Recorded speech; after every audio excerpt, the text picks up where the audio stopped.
আমরা শুরু করবো চলতড়িৎ। চলতড়িৎ এসএসসি তে তোরা পড়ছিস না? আজকে হচ্ছে চলতড়িতের 1 নম্বর লেকচার। প্রথমে তড়িতের কিছু ধারণা লাগবে। আচ্ছা, তড়িৎ জিনিসটা কি মনে আছে? তড়িৎ আমরা প্রথমে শিখবো হচ্ছে তড়িতের ধারণা।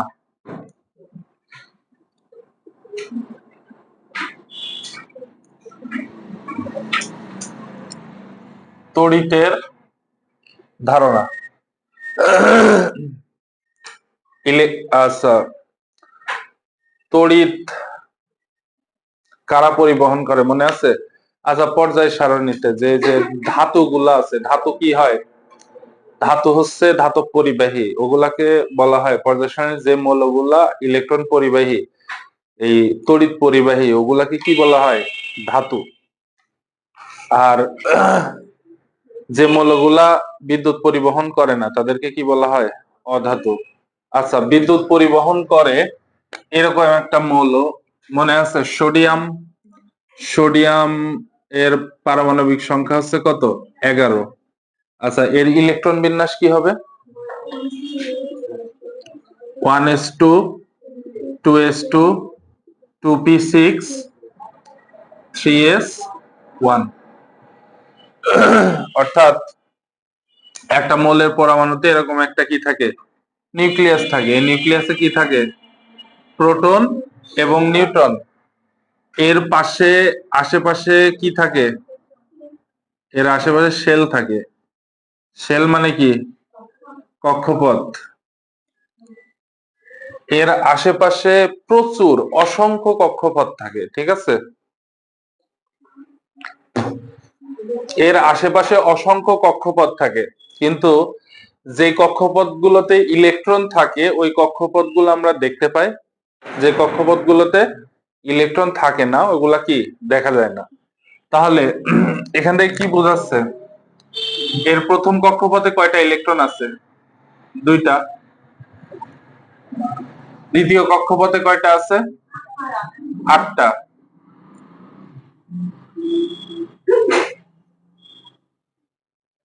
আচ্ছা, শেষ কক্ষপথে কয়টা ইলেকট্রন আছে? 1টা। আচ্ছা, নিয়ন নামে একটা জিনিস আছে, এটা এর পারমাণবিক সংখ্যা কত? নিয়ন হচ্ছে নিষ্ক্রিয় গ্যাস। এর পারমাণবিক সংখ্যা হচ্ছে 10। এর ইলেকট্রন বিন্যাস 1s2, 2s2, 2p6। তাহলে এটা যদি নিউক্লিয়াস হয়, নিউক্লিয়াসে থাকে প্রোটন আর নিউট্রন, এর আশপাশে কি থাকবে? 2টা শেল থাকবে। প্রথম কক্ষপথে কয়টা ইলেকট্রন থাকবে? প্রথম কক্ষপথে ইলেকট্রন থাকবে 2টা। দ্বিতীয় কক্ষপথে কয়টা? 8টা। এখন আমি যদি এখান থেকে কোন একটা ইলেকট্রন সরাইতে চাই, সম্ভব? নিষ্ক্রিয় গ্যাস, এটা কিন্তু অষ্টক পূর্ণ অবস্থায় আছে, এখান থেকে কিন্তু ইলেকট্রন সরানো যায় না। কিন্তু এখানে তুই যদি হালকা শক্তি দিস, শক্তি প্রোভাইড করিস, তাহলে এই ইলেকট্রনটা কি হয়ে যাবে? মুক্ত হয়ে যাবে। এই ইলেকট্রনটা কি হয়ে যাবে? মুক্ত হয়ে যাবে। এই মুক্ত ইলেকট্রনই কি করে? তড়িৎ পরিবহন করে। এই মুক্ত ইলেকট্রনই কি করে? তড়িৎ পরিবহন করে।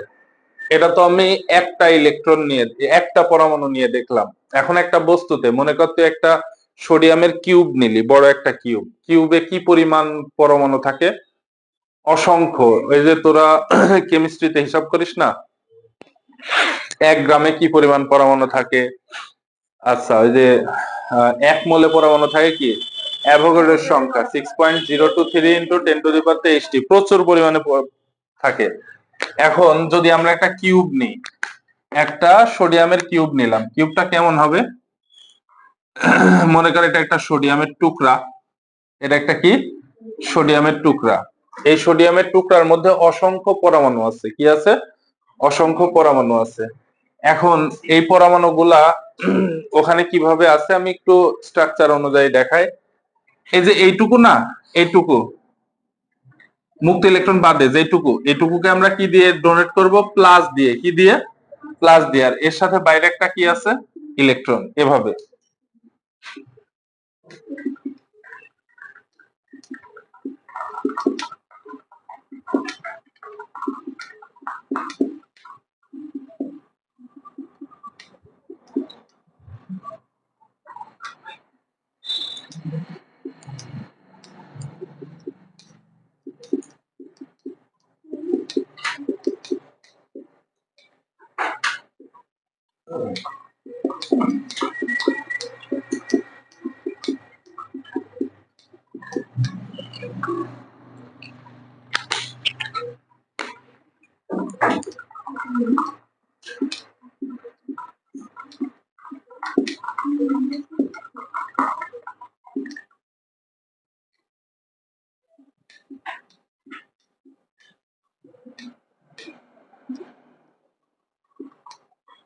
আচ্ছা, এই মনে করো একটা সোডিয়ামের কিউব। সোডিয়ামে তো অসংখ্য পরমাণু আছে, আমি কয়েকটা দেখালাম, হাতে গোনা কয়েকটা। এখন এই পরমাণুর সোডিয়ামের প্রত্যেকটা পরমাণুতে একটা করে কি আছে, শেষ কক্ষপথে একটা ইলেকট্রন আছে। এই ইলেকট্রনে হালকা শক্তি দিলে এই ইলেকট্রনটা কি মুক্ত হয়ে যাবে। এই মুক্ত ইলেকট্রন কিন্তু বিদ্যুৎ পরিবহন করে। যাই হোক, এই মুক্ত ইলেকট্রন ছোটাছুটি করবে না। এখন তুই যদি বাইরে থেকে দেখিস, এটা কি প্রোটন না? প্রোটন নিউক্লিয়াসে কি থাকে, প্রোটন থাকে না? প্রোটনের কিন্তু একটা ভর আছে, ইলেকট্রনেরও একটা ভর আছে, আছে না? এখন প্রোটনের ভর ইলেকট্রনের ভরের তুলনায় কিন্তু অনেক বেশি, ঠিক আছে? সো মনে কর প্রোটনের মানে এই অংশটুকু যদি এখানে স্থির থাকে, আর ইলেকট্রন গুলা কি চলাচল করতে থাকবে না, ছোটাছুটি করতে থাকবে। তুই যদি বাইরে থেকে দেখিস, এটাকে কি মনে হবে? এটাকে মনে হবে যে একটা ইলেকট্রনের সমুদ্র, একটা ইলেকট্রনের মহাসমুদ্র। সমুদ্রের মধ্যে যে এগুলা আছে প্লাস এগুলা দাঁড়ায় আছে, ঠিক আছে? এখন আমি যদি এই কিউবের আশেপাশে, আমি যদি এই কিউবের আশেপাশে একটা পাত রাখি, কেমন পাত? এটা মনে কর ধনাত্মক প্রান্ত পাতের, এটা কি প্রান্ত? ঋণাত্মক প্রান্ত। এখন এর মধ্যে আমি কিউবটা রাখবো, কিউবটা রাখলে এখানে কি থাকবে? মুক্ত ইলেকট্রন থাকবে না? মুক্ত ইলেকট্রন থাকবে। ইলেকট্রন গুলা কি করবে দেখ,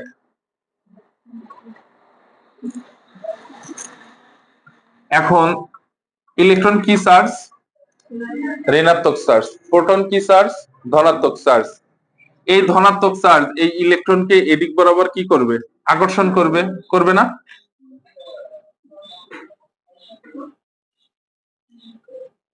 আকর্ষণ করবে। আবার এই নেগেটিভ এই নেগেটিভকে বিকর্ষণ করবে। তার মানে ইলেকট্রন এই দিক বরাবরই চলে যাবে, ইলেকট্রন এদিক বরাবরই চলে যাবে। কিন্তু এই যাওয়াটা কিন্তু খুব দ্রুত গতিতে হবে। কিভাবে হবে? খুব দ্রুত গতিতে এদিক বরাবর চলে যাবে। এখন এখানে কি হইলো? ইলেকট্রন এদিক বরাবর চলে গেল, ইলেকট্রন এদিক বরাবর চলে গেল। তো এই ইলেকট্রনের সাথে একটা করে কি আছে?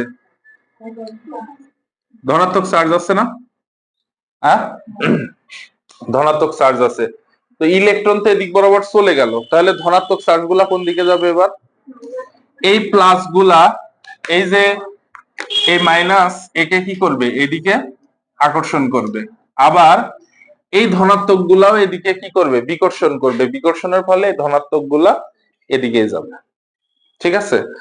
তো ইলেকট্রন এখানে কি ইলেকট্রনের প্রবাহ হচ্ছে? এখানে কোন ইলেকট্রন চলে যাচ্ছে? চলে যাওয়া মানে কি? প্রবাহ হওয়া না। কোন ইলেকট্রন চলে যাচ্ছে?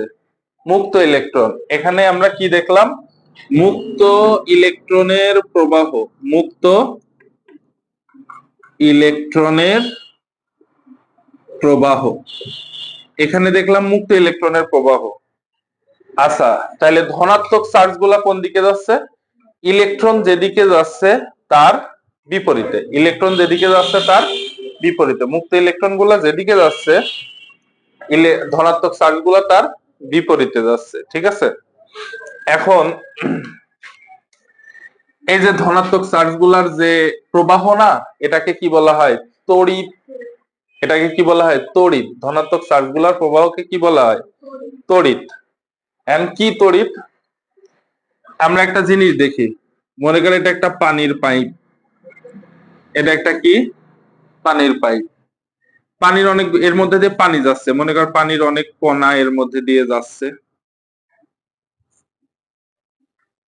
যাচ্ছে তো? পানির কণার, এটাকে কি বলা হবে? পানির কণার প্রবাহ। এটাকে কি বলা হবে? পানির কণার প্রবাহ। পানির কণার প্রবাহকে কি বলা হয়? স্রোত। স্রোতের ইংরেজি কি? স্রোতের ইংরেজি হচ্ছে কারেন্ট। স্রোতের ইংরেজি কি? কারেন্ট। ঠিক আছে।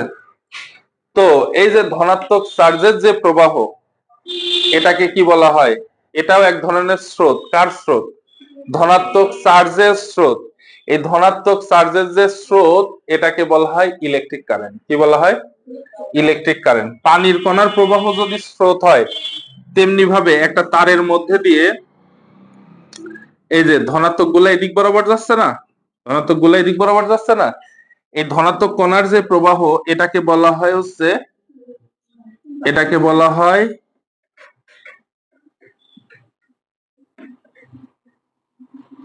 Electric current. ঠিক আছে। তড়িৎ প্রবাহ। কি প্রবাহ? তড়িৎ প্রবাহ। ঠিক আছে। তাহলে দেখতো তড়িৎ কোন দিকে চলছে? তড়িৎ কোন দিকে চলছে? ইলেকট্রন যেদিকে যাচ্ছে তড়িৎ তার বিপরীত দিকে, অথবা এটা যদি ব্যাটারির ধনাত্মক প্রান্ত হয়, এটা যদি ব্যাটারির ঋণাত্মক প্রান্ত হয়, তাহলে তড়িৎ কোন দিকে যাচ্ছে? ধনাত্মক থেকে ঋণাত্মকের দিকে। তাহলে আমরা কি লিখতে পারি? তড়িৎ প্রবাহের দিক কোন দিকে? তড়িৎ প্রবাহের দিক কোন দিকে? প্লাস থেকে মাইনাস। আর ইলেকট্রন প্রবাহের দিক কোন দিকে?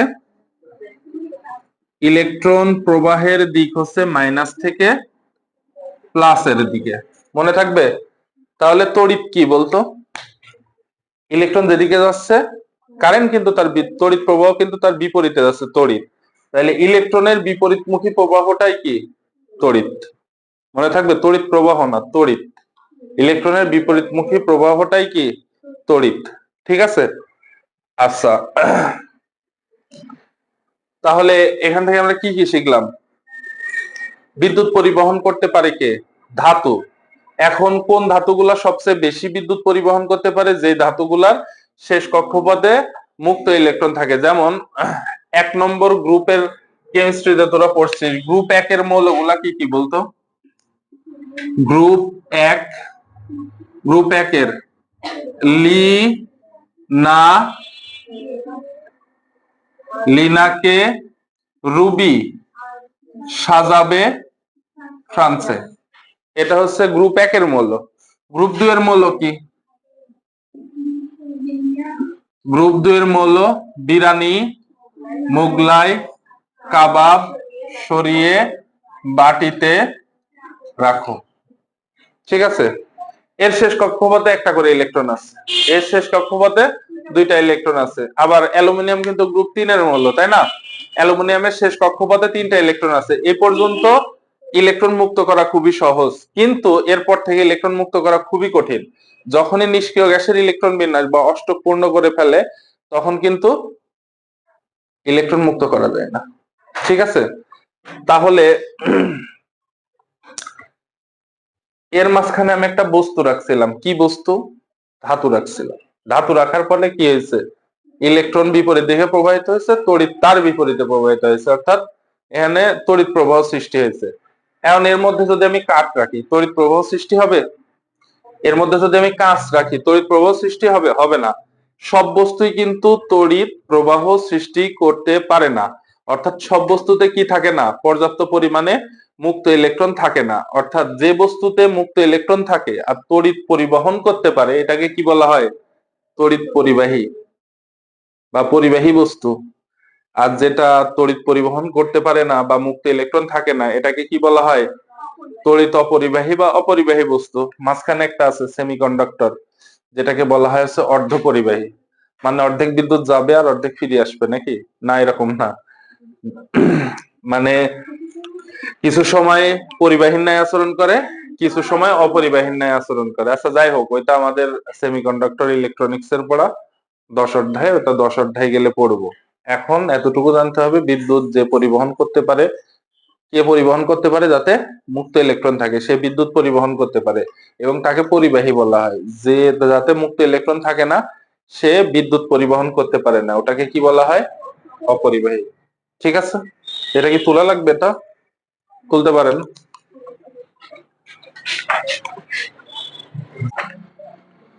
আচ্ছা, তড়িৎ প্রবাহ, তড়িৎ প্রবাহকে সাধারণত কি দিয়ে প্রকাশ করা হয়? আই দিয়ে। এটা তো তোরা জানিসই। আচ্ছা, আমি একটা কোশ্চেন জিজ্ঞেস করব। মনে কর একটা পরিবাহীর মধ্যে দিয়ে, তারা সবাই, একটা পরিবাহীর মধ্যে দিয়ে 5 সেকেন্ডে যায় 10 কুলম্ব চার্জ, আর একটা পরিবাহীর মধ্যে দিয়ে 2 সেকেন্ডে যায় 6 কুলম্ব চার্জ। বলতো এখানে কোনটাই বেশি তড়িৎ প্রবাহিত হচ্ছে?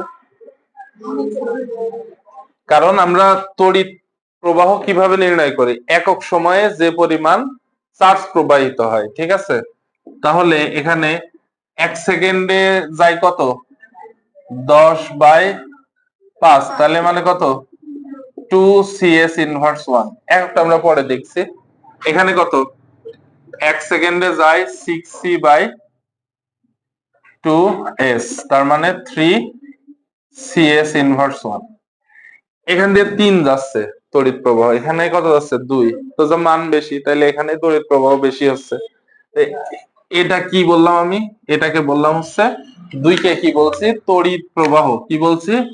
তড়িৎ প্রবাহ। আচ্ছা, চার্জকে কি দিয়ে প্রকাশ করা হয়? কিউ দিয়ে। নিচের সময়, সময়কে কি দিয়ে প্রকাশ করা হয়? টি দিয়ে। তাহলে তড়িৎ প্রবাহ সমান কি? আই সমান কিউ বাই টি। অথবা তুই এভাবেও লিখতে পারিস, del Q by del T. একক সময়ের পরিবর্তনে চার্জের যে পরিবর্তন হয় বা চার্জের যে প্রবাহ হয়, সেটা হচ্ছে কি? তড়িৎ প্রবাহ। এখন তোকে যদি বলে তড়িৎ প্রবাহের সংজ্ঞা দাও, তুই যদি লিখিস যে একক সময়ে কোন বস্তুর মধ্যে দিয়ে যে পরিমাণ চার্জ প্রবাহিত হয় তাকে তড়িৎ প্রবাহ বলে, তাহলে সংজ্ঞাটা ভুল হবে। যে কোনো বস্তুর মধ্যে দিয়ে কি তড়িৎ প্রবাহিত হয়? তাহলে তোকে কি বলতে হবে? একক সময়ে কোন পরিবাহীর মধ্যে দিয়ে, একক সময়ে যে কোনো পরিবাহীর মধ্যে দিয়ে যে পরিমাণ আধান বা চার্জ প্রবাহিত হয় তাকে কি বলা হয়? তড়িৎ প্রবাহ। আচ্ছা, তড়িৎ প্রবাহের এককটা কি? উপরে সি, নিচে কি? এস। এসআই একক হচ্ছে সিএস ইনভার্স 1, কিন্তু বিজ্ঞানী অ্যাম্পিয়ারের নাম অনুসারে এর এককে কি বলা হয়? এ দিয়ে প্রকাশ করা হয়, অ্যাম্পিয়ার। তড়িৎ প্রবাহের একক কি? অ্যাম্পিয়ার। ঠিক আছে? এখন এখান থেকে কোশ্চেন আসতে পারে না এরকম, 1 অ্যাম্পিয়ার বলতে কি বুঝো?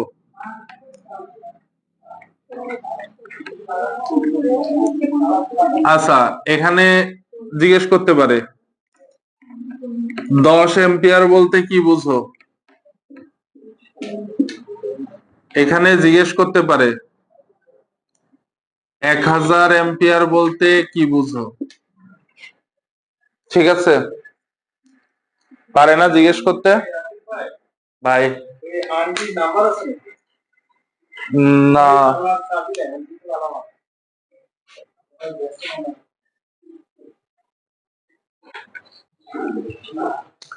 1 অ্যাম্পিয়ার বলতে কি বুঝো? তার মানে আই সমান, আমরা ইকুয়েশনটা কি জানি? Q by T. আই এর মান কত হইতে হবে? 1 অ্যাম্পিয়ার। তাহলে এই পাশে দুইটাই কত হইতে হবে? এটাও 1 হইতে হবে, এটাও 1। অর্থাৎ একক সময়ে কোন পরিবাহীর মধ্যে দিয়ে যদি 1 কুলম্ব আধান প্রবাহিত হয় তাহলে তাকে কি বলা হবে? 1 অ্যাম্পিয়ার। তাহলে 10 অ্যাম্পিয়ার বলতে কি বুঝো? আই সমান কিউ বাই টি। আই এর মান কত হইতে হবে? 10। তাইলে এখানে যদি আমি 10 দিই, হবে? এখানে কত দিতে হবে? 1। উপরে কত দিতে হবে? 10। একক সময়ে কোন পরিবাহীর মধ্যে দিয়ে যদি 10 কুলম্ব চার্জ প্রবাহিত হয় তাকে কি বলা হয়? 10 অ্যাম্পিয়ার। তাহলে 1000 অ্যাম্পিয়ার বলতে কি বুঝো? একক সময়ে কোন পরিবাহীর মধ্যে দিয়ে যদি 1000 কুলম্ব চার্জ প্রবাহিত হয় তাকে কি বলা হয়? 1000 অ্যাম্পিয়ার। মনে থাকবে? আচ্ছা, আমরা এবার দেখব তড়িৎ প্রবাহের প্রভাব।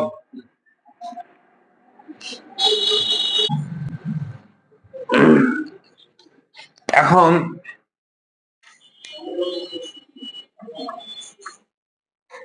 এটা একটা ব্যাটারি। ব্যাটারি কি জানিস তো?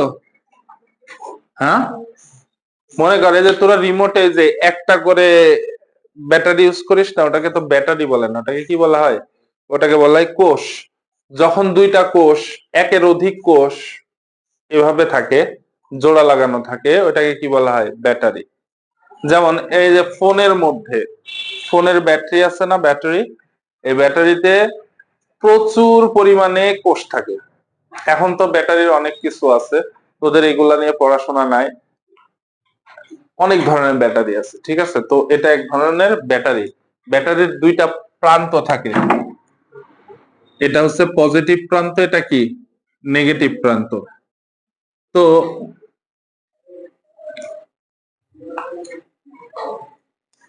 এখানে মনে করে একটা লাইট আছে, কি আছে? লাইট। এখন যদি ব্যাটারিতে সংযোগ দেওয়া হয়, ব্যাটারিতে সংযোগ দিলে লাইটটা কি জ্বলবে, জ্বলার ফলে চারিদিকে কি উৎপন্ন হবে? আলো উৎপন্ন হবে না? তাহলে এটা কার প্রভাবে হইলো? তড়িৎ প্রবাহের জন্যই তো। তুই যদি এখানে সংযোগ খুলে দিস তাহলে কি আলোটা জ্বলবে? যেমন বৈদ্যুতিক পাখা বা ফ্যান চলে, এটা কার প্রভাবে চলে? তড়িৎ প্রবাহের। এরকম অনেক কিছু আছে দৈনন্দিন জীবনে, তড়িৎ প্রবাহের প্রভাবে অনেক কিছু চলে, এগুলো আমরা জানি। আচ্ছা, তো এটা হচ্ছে ব্যাটারির ধনাত্মক প্রান্ত। বলতো এখানে বিদ্যুৎ কোন দিকে প্রবাহিত হচ্ছে? বিদ্যুৎ প্রবাহিত হবে ধনাত্মক থেকে ঋণাত্মকের দিকে। আর ইলেকট্রন কোন দিকে প্রবাহিত হচ্ছে? ঋণাত্মক থেকে ধনাত্মকের দিকে যাবে, ঠিক আছে? এখন বারবার পরীক্ষার খাতায় তো এভাবে আঁকানো যাবে না। আমরা পরীক্ষার খাতায় কিভাবে আঁকাই?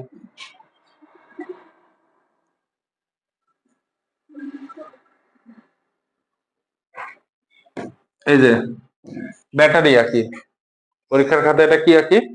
ব্যাটারি। ব্যাটারির এটা কি প্রান্ত? বড় ঠ্যাং দিয়ে ধনাত্মক প্রান্ত বোঝায়, ছোট ঠ্যাং দিয়ে ঋণাত্মক প্রান্ত বোঝায়। আচ্ছা, তড়িৎ প্রবাহের ফলে এখানে একটা লোড, এটা কি বলা হয়? লোড। এই লোডে তড়িৎ প্রবাহের ফলে একটা প্রভাব সৃষ্টি হয়, যার ফলে আলো দেয়। তড়িৎ প্রবাহ কি দেয়? আলো দেয়। লাইটে কি দেয়? আলো। এখন এই লোডকে এখানে কি বলা হয় জানিস? লোডকে বলা হয় রোধ। এখানে একটা কি সংযুক্ত করা হয়েছে? রোধ। প্রত্যেকটা বস্তুর মধ্যে রোধ থাকে না? থাকে তো? প্রত্যেকটা বস্তুর মধ্যেই রোধ থাকে। তো এখানে লাইট সংযোগ করা মানে তুই একটা রোধ সংযোগ করছিস। এখানে ফ্যান দেয়া মানে একটা তুই কি রোধ সংযোগ করছিস। রোধকে সাধারণত তোরা জানিস, রোধ কি বলতো? এটা পরে পড়া আছে, আমি এমনি এখন একটু বলি। যে ধর্মের কারণে তড়িৎ প্রবাহ কি হয়? বাধাগ্রস্ত হয়। তড়িৎ প্রবাহ এই এই ধর্মটাকে কি বলা হয়?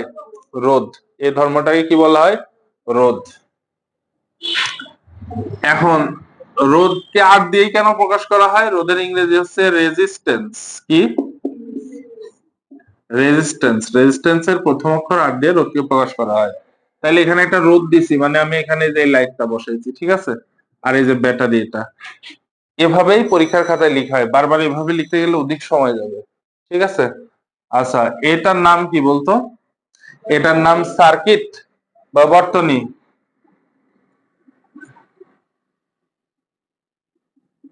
সার্কিট বা বর্তনী। কে যেন সকালে বললো কি কুরসিট নাকি সার্কিট, বা এটাকে কি বলা হয়? বর্তনী, ঠিক আছে? তাহলে তড়িৎ প্রবাহের ফলে কি হয়? আমরা যে রোধ বা এই যে লোড যে সংযুক্ত করি, ওই লোডে একটা প্রভাব ফলে। এই রোধটা যদি লাইট হয় তাহলে আলো জ্বলবে, ফ্যান হইলে পাখা চলে, ফ্রিজ হইলে, মানে বিভিন্ন জিনিস বিভিন্ন ভাবে চলে, ঠিক আছে? এটা হচ্ছে আমাদের তড়িৎ প্রবাহের প্রভাব।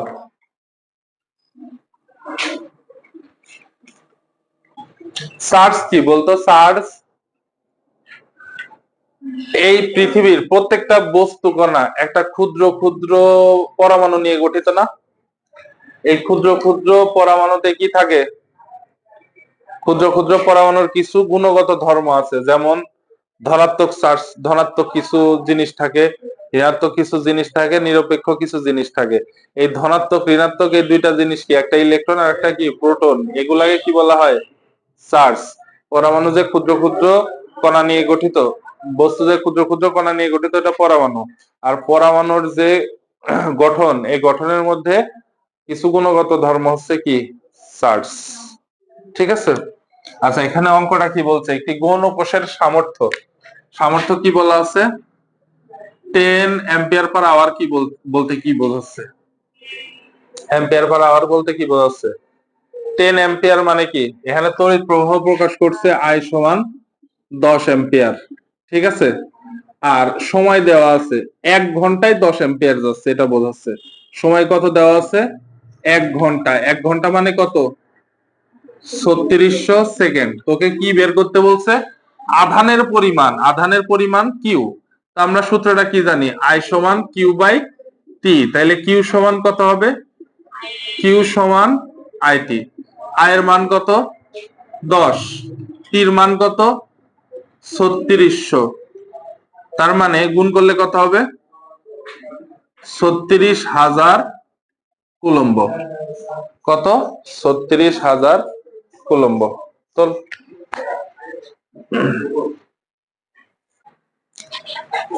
আচ্ছা, এই অঙ্কটায় এখানে কিন্তু রোধের মান দেওয়া আছে। রোধ বিষয় আমরা পড়ি নাই, রোধের এখানে কোনো কাজও নাই। সবাই একটু খেয়াল কর কি বলছে।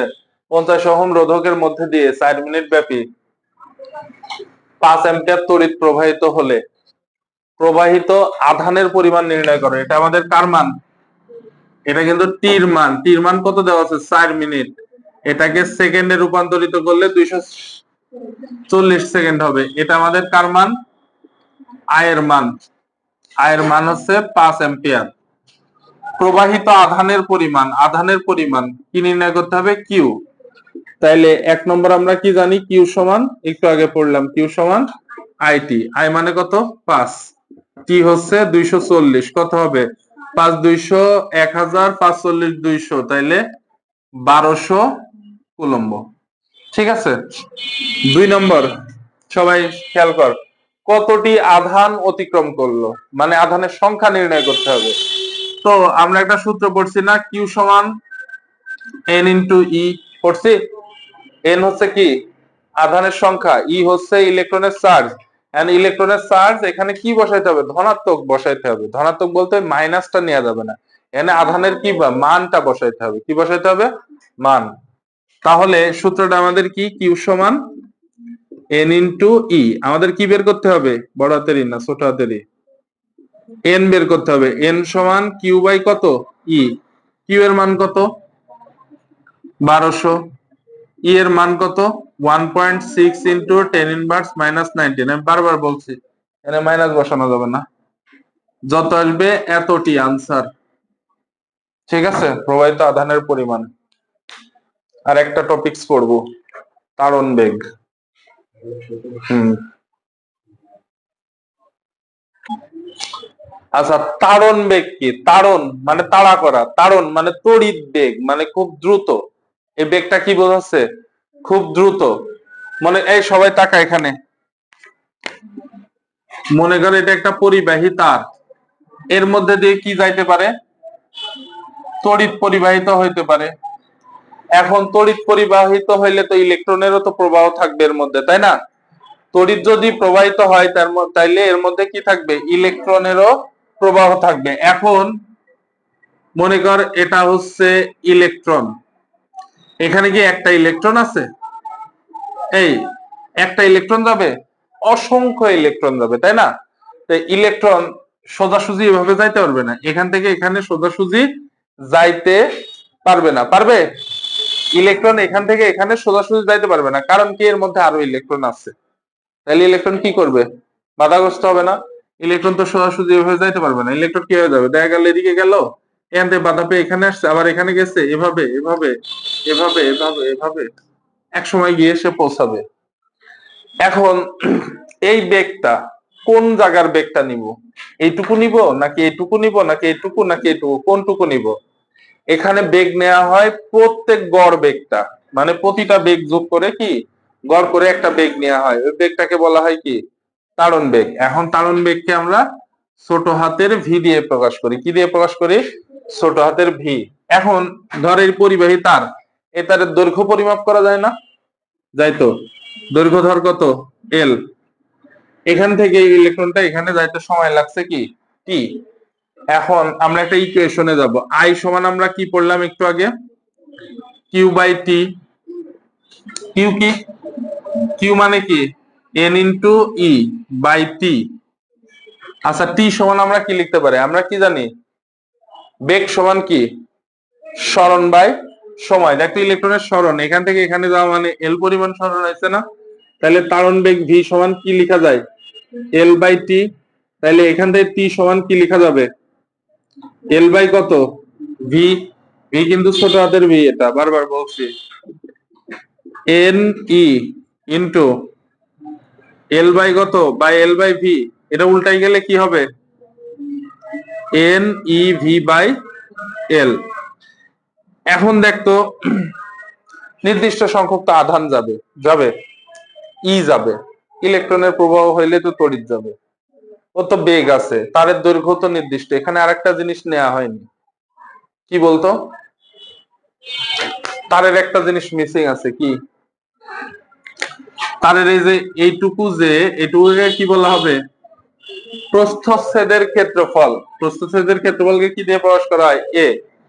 তাইলে আমি যদি একটা উপরে এ দিই, মনে করে এটা পশ্চিম পাকিস্তান এটা পূর্ব পাকিস্তান, উপরে এ দিলাম, নিচে এ না দিলে তো আগের মতো বৈষম্যই করা হলো, তাই না? উপরে এ দিলে নিচেও এ দিতে হবে। ক্ষেত্রফলকে দৈর্ঘ্য দিয়ে গুণ করলে কি পাওয়া যায় ক্ষেত্রফলকে দৈর্ঘ্য দিয়ে গুণ করলে কি পাওয়া যায় আয়তন। ক্ষেত্রফলকে দৈর্ঘ্য দিয়ে গুণ করলে কি পাওয়া যায় আয়তন। তাহলে এটা কি আসবে বলতো এ এন ই ছোট হাতের ভি বাই বড় হাতের ভি। ভি মানে কি আয়তন। এখন এন বাই ভি মানে আবার ছোট হাতের এন। ছোট হাতের এন মানে এটাকে বলা হয় ইলেকট্রনের প্রবাহ ঘনত্ব। ছোট হাতের এন কে কি বলা হয় ইলেকট্রনের প্রবাহ ঘনত্ব। তাইলে আমি এখান থেকে কি লিখতে পারি এ এন ই ভি। নিচে দেখা যায় হ্যাঁ আচ্ছা, আই সমান এ এন ই ভি। আবার ভি সমান তাইলে কি হবে I by A N E. এটাই হচ্ছে আমাদের সেই তাড়ন বেগ। তাড়ন বেগের আরেকটা নাম হচ্ছে বিচলন বেগ। কি বিচলন বেগ। আচ্ছা যাই হোক, সবার এই ইকুয়েশনটা কিন্তু মনে থাকবে না, কিন্তু এটা মনে থাকবে আই সমান এ এন ই ভি। এটাই মনে রাখবে, এখান থেকে তো ভি বের করাই যায়। ঠিক আছে, এটা ছিল আমাদের তাড়ন বেগ। তাহলে আমরা কি কি পড়লাম বলতো প্রথমে পড়ছি কি তড়িতের ধারণা, তারপরে তড়িৎ প্রবাহ, তারপরে তড়িৎ প্রবাহের দিক, তারপরে তড়িৎ প্রবাহের কি প্রভাব, চার্জ পড়ছি, অঙ্ক করছি কোন কোন সূত্রের কিউ সমান আইটি, কিউ সমান এনই, তারপরে আই সমান আর একটা সূত্র বললাম এ এন ই ভি। এই তিনটা দিয়ে গাণিতিক পদার্থ বিজ্ঞানে যত অঙ্ক আছে তিনটা সূত্র দিয়ে করতে হবে। ঠিক আছে, আর কি কি টপিকস পড়লাম তড়িতের ধারণা, চার্জের ধারণা, তড়িৎ প্রবাহের দিক, তড়িৎ প্রবাহ, আর কি তড়িৎ প্রবাহের প্রভাব, আর এই যে তাড়ন বেগ। এগুলা সব বই থেকে রিডিং করতে হবে সুন্দর মতো মনোযোগ দিয়ে। ঠিক আছে।